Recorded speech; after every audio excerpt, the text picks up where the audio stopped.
یہ لوگ جو ہیں یہ آزادی کے دیوانے، آزادی کے پروانے، انہیں کوئی فکر نہیں ہے کہ وہ قید میں ہے کہ نہیں ہے، ان کو کوئی فکر نہیں، ان کو کوئی مار رہا ہے، ان کو کوئی پکڑ رہا ہے، بس ان کا صرف ایک ہی نعرہ ہے کہ ہمیں آزادی چاہیے۔ اچھا بیٹا، اب دیکھیں یہ لوگ تو قید میں ہیں، ٹھیک ہے، لیکن اصل میں ان کی جرت جو ہے نا، باہر کے لوگ بینرز پہ لگا کے اور نعروں میں ان کو یاد کر رہے ہیں۔ وہ باہر کے لوگوں میں کتنے مشہور ہیں، وہ باہر کے لوگوں میں آزاد ہیں، ان کے بہادری کے گیت گائے جا رہے ہیں۔ آ گئی شعر کی سمجھ؟ بیٹا ان کے قید میں ہونے کا یہ ثبوت ہے، اور یہ ہمارے سامنے کہ دیکھیں کشمیر کے حالات ہمیں نظر آ رہے ہیں۔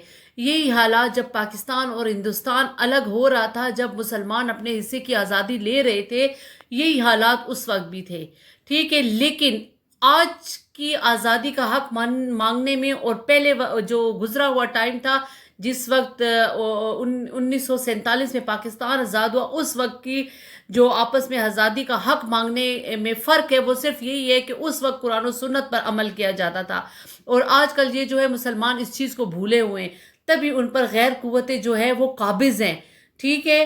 اگر آج بھی یہ قرآن سے رہنمائی حاصل کریں، قرآن و سنت پر عمل کریں، تو میرے خیال سے وہ دن دور نہیں کہ ان کو آزادی مل جائے۔ تو ہم سب کو ایک ہونا ہے، ہم لوگوں کو ایک اتحاد کے ساتھ لڑنا ہے، تب جا کے ہم لوگ جو دشمن ہے اس کو نیچا دکھا سکتے ہیں، اور ان سے آزادی حاصل کر سکتے ہیں۔ شعر نمبر 9 ہے: تڑپ کر بزم میں دانش چلے آئے ہیں پروانے، اندھیروں سے مگر پھوٹی نہیں تنویر آزادی۔ اس شعر میں مشکل الفاظ ہیں۔ بزم کا مطلب ہے محفل، ٹھیک ہے، اور پھوٹی کا مطلب ہے نکلی، تنویر کا مطلب ہے روشن کرنا یا روشنی۔ بیٹا یہ نظم آزادی کا مقطع ہے، یعنی کہ آخری شعر ہے، اور اس میں دانش نے اپنا تخلص استعمال کیا ہے، ٹھیک ہے۔ تو کیا کہتے ہیں کہ اب شاعر یہ کہہ رہے ہیں، اپنے کلام کی تعریف کر رہے ہیں، کہ شاعر کہتے ہیں کہ میں جو آزادی پر آپ سے کلام کر رہا ہوں، یہ جو باتیں میں آپ کو احسان دانش کی بتا رہی ہوں نا، تو کہتے ہیں کہ یہ جو آزادی کے پروانے ہیں نا، وہ خود بخود یہ میری باتیں سن کر میری محفل میں آ رہے ہیں، یعنی یہ ہم سب سے مخاطب ہیں، کہ یہ نظم پڑھ کے ان کو یہ دل کے اندر یہ احساس پیدا ہو رہا ہے کہ ہم آزادی حاصل کرنے کے لیے بھرپور محنت کریں، بھرپور کوشش کریں، قرآن و سنت سے مدد لیں۔ سمجھ آ رہی ہے نا میری بات کی؟ اب دیکھیں ہر کسی کا دل الگ ہے، آپ کا دل الگ ہے، میرا الگ ہے، آپ کی فرینڈ کا الگ ہوگا، تو یہ الفاظ جو ہے یہ ان دلوں پہ اثر کر رہے ہیں جو کہ سچے دل سے مسلمانوں کے لیے آزادی چاہتے ہیں، ٹھیک ہے۔ اب وہ شاعر کہتے ہیں کہ میری باتوں میں شمع کی روشنی موجود ہے، اور اس روشنی کو دیکھ کر پروانے خود بخود میری باتیں سننے کے لیے آ رہے ہیں۔ مطلب اب آپ میری یہ تشریح سن رہے ہیں، یہ احسان دانش کی باتیں ہیں، تو آپ سب سن رہے ہیں نا، اور آپ کے دل میں بھی جوش اور ولولہ پیدا ہو رہا ہے۔ اصل میں یہ پروانے، اصل میں آپ جو لوگ ہیں، یہ جو جدوجہد آزادی کے لیے یہ میری باتیں سن رہے ہیں، اور آپ کے اندر جوش آ رہا ہے، اور ان کو جہاں بھی روشنی کی کرن نظر آتی ہے تو وہ اس روشنی کی طرف بھاگ کر آ جاتے ہیں۔ دیکھیں نا، شمع جو ہوتی ہے جلتی ہے تو اس کے اوپر پروانے آ کے جل کے مر جاتے ہیں۔ اسی طرح آزادی بھی تو بہت لوگوں کا خون لیتی ہے، معصوم جانیں اس میں جاتی ہیں۔ سمجھ آئیے نا میری بات کی؟ یہی وجہ ہے کہ میرے لفظوں میں، یعنی احسان دانش کے لفظوں میں آزادی کی شمع روشن ہے، تبھی تو یہ پروانے میری طرف بڑھتے چلے آ رہے ہیں۔ یہ آزادی کی چنگاری جو میرے الفاظ سے نکل رہی ہے، تو یہ آزادی کے پروانے ان چنگاریوں پر مر مٹنے کے لیے آگے ہی آگے بڑھ رہے ہیں۔ سمجھ آئیے میری باتوں کو؟ بیٹا یہ قلم کے ذریعے جو ہے یہ جہاد کر رہے ہیں، اور جو سوئے ہوئے غفلت میں پڑے ہوئے مسلمان ہیں ان کو جگانے کی کوشش کر رہے ہیں۔ یہ نئے طبقے سے مخاطب ہیں، یہ جو نئے نوجوان ہیں ان سے یہ مخاطب ہیں کہ اٹھو، غفلت چھوڑ دو، اعلیٰ تعلیم حاصل کرو، اپنے ملک کو ترقی کے لیے آگے بڑھو، تاکہ دشمن کی ہمت نہ ہو ہمارے ملک کی طرف آنکھ اٹھانے کی۔